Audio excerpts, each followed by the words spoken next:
Everything felt wrong, the air thick with the smell of dust, salt, and something metal, something that tasted like dread. September 1944, Peleliu. The Marines of the 1st Division were told this would be a quick 3-day march. An insignificant island, they said, lightly defended.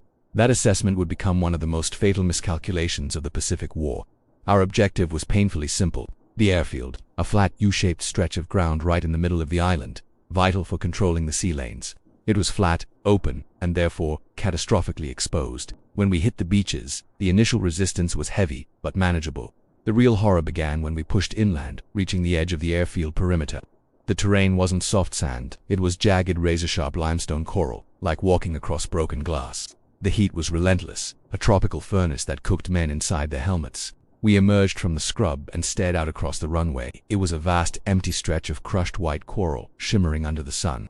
It looked like a tranquil picture of a deserted airport, a deceptive calm that masked the death waiting just beyond. The Japanese commander, Colonel Nakagawa, had abandoned the traditional beach defense. Instead, he had dug his forces deep into the Yumabrogo mountain ridges that towered over the airfield. They had built a complex labyrinth of interlocking caves and pillboxes, making the ridge a massive, fortified castle overlooking a kill zone. And that kill zone was the runway. The order came down. Take the airfield. We moved out in short, frantic sprints. The moment the first wave of Marines stepped onto the open coral, the storm broke. It wasn't just small arms fire.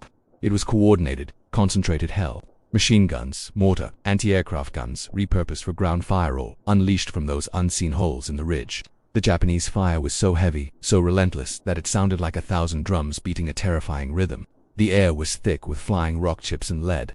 Dust and smoke created a perpetual brown haze, and the heat was now mixed with the acrid stench of explosives. My squad leader, Sergeant Riley, dove for cover behind a small mound of coral rubble, dragging a wounded corpsman with him. There, zeroed in. Down it, he yelled, spitting out dust. Every inch of this strip is sighted. We were pinned. You couldn't lift